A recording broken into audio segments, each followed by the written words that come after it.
Sa mundo ng pag-ibig, minsan masaya. Oh my gosh! Tinignan ako ni Crush! Paano? May muta ka oh. Mukhang delikado na naman. Minsan masakit.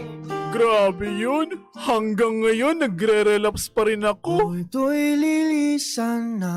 Minsan, scene zone. Aruy, saklap. Pero dito sa Energy Love Lines, hindi ka nag-iisa. Yes! Like you and me against the world! Go, go, go, Pangga! Di man araw-araw na nakangiti.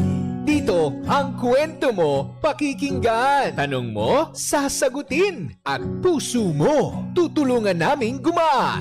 Kasama ang Energy Love Lines. Kung saan may makikinig at may mag-a-advise. Energy Love Lines. Sa 106.7 Energy FM. Kahit minsan, supply. Palagi. Sheena! Hello! Hello, hello, hello, hello! Hello naman sa mga panggapo natin. Nakakagising palawang pupungas-pungas panghapon yarn. Hello din sa mga Papa Driver! How are you today, Papa Driver? Kayo po ba ay sinisingitan na po ng mga kamote? Na hindi po marunong magpasintabi, ano? Oo, hindi marunong mag-signal light, no? Minsan mapapaano ka talaga yung Huy! Huy! Huy! Ganon, pampagising ba? Ganon. Hindi ko alam bakit nga po ba hindi tayo tumatabi, ano? Lalo na po yung mga biglang liko o kaya naman yung mga lumililim sa gilid ng truck tapos hindi kayo nakikita. Diba? Yun ang mga delikadong part, Pangga. Huwag po natin gagawin yan, lalo na po yung mga tumatawid o yung mga nagko-commute, nasisilong po sa gilid ng truck driver. Alam niyo yun, ng truck pala, truck driver tuloy. Baka mamaya kasi maano kayo, madaanan o kaya biglang liko tapos di kayo makita. Ingat po tayong lahat ha, doble ingat tayong lahat, okay? Nakat mag-iingat ka rin dahil eto na nga. Para sa mga kakabukas lamang ng radyo, ang ating linyahan today ay... Are you ready? O eto nga sabi, sa dami ng tao, ikaw pa rin yung huling iniisip ko bago matulog.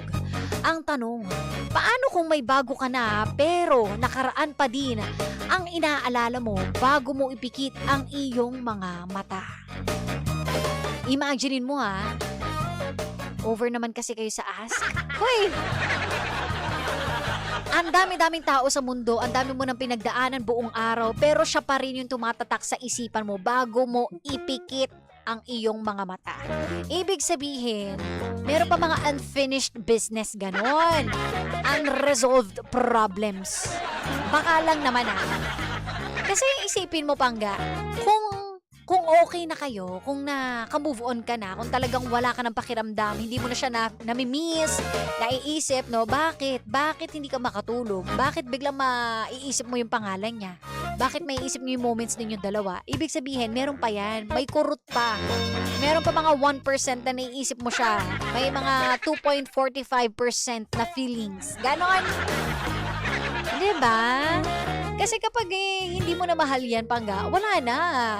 Wala nang lugar yan sa isip at puso mo. Kumbaga, pwede rin galit. Ano ba, may galit ka pa ba dyan? Pero kasi sa proseso ng pag-move on, dun ka muna sa maghahabol ka pa, malulungkot, magagalit, hanggang sa meron ng acceptance, ano. Pero the mere fact na naaalala mo siya, naiisip mo siya, at napapanaginipan mo pa, ibig sabihin lang nun, baka naman gusto mo pa. Diba? Ibig sabihin may importansya siya. Sabi nga nila yung mga one great love daw talaga, ito yung mga taong hindi natin makakalimutan, no? As in forever and ever, amen, ganon. Pero, para mapanaginipan mo, kung lagi, uy, ibang level na yun, B. Kasi sa subconscious mind mo siguro, kumbaga, ano yan meron kang gusto pang mangyari, meron pang hirit, kumbaga, may huling hirit pa, may huling habilin pa. Ano ba yung hindi nyo nasabi sa isa't isa? Baka mamaya kasi kailangan nyo pa ng closure. Pero minsan, yung mga closure na yan, Pangga, naku, sinasabi ko sa inyo, meron pa mga nabubuo dyan sa closure na yan. Ibig ko sabihin, nabubuong feelings. Yan. Yung mga nabubuong I love you, no? Biglang magkakainlaban, magkakatitigan. Mamimiss ang isa't isa. O, mamimiss yung mga halik, yung mga yakap, hanggang sa magiging sila uli. Makakalimutan lahat ng problema. Magkakapatawaran. Ganon. Pwede rin naman. Kung single kayo pareho. Pero kasi nagkakaroon lamang po ng problema sa ganyan mga hindi makatulog sa gabi. Sa kaisip kapag meron ka ng jowa. Ibig sabihin nun, nagkakasala ka. Mali yung ginagawa mo.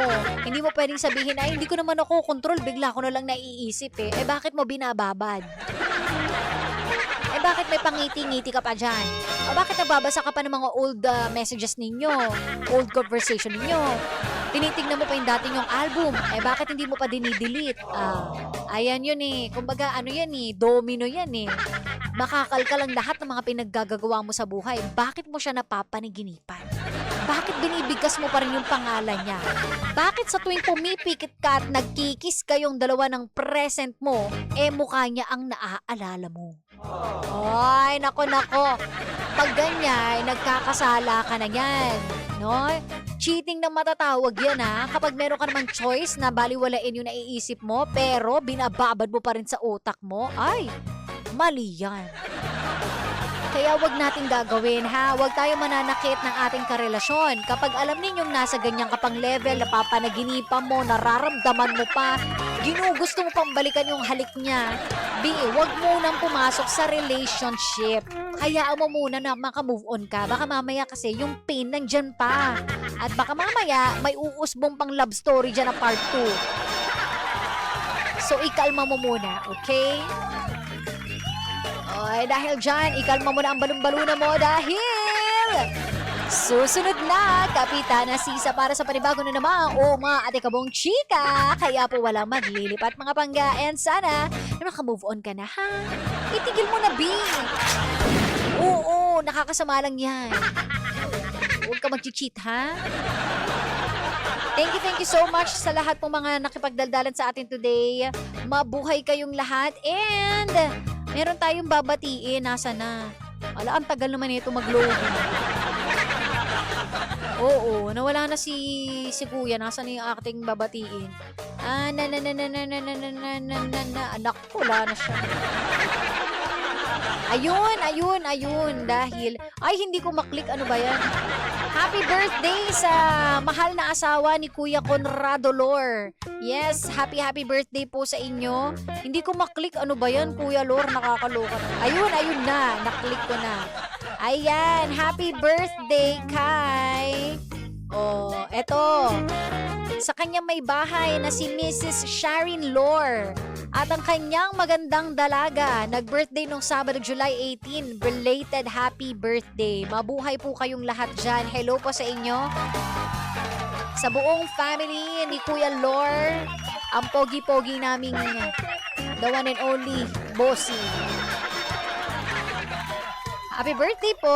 Oh, ayan, dahil dyan, like, follow, and share Sheena 1067 or Energy FM 1067. Ako po yung magpapaalam ng mga pangga na kasama't nakakwentuhan ninyo nag-iisang pabebot na si Sheena. Dito lang yan sa number 106.7 Energy FM Pangga. Huwag mong sabihing radyo, sabihin mo energy. Energy Love Lines. Sasabihin ko lang sa inyo na good luck and goodbye. Goodbye sa inyong lahat.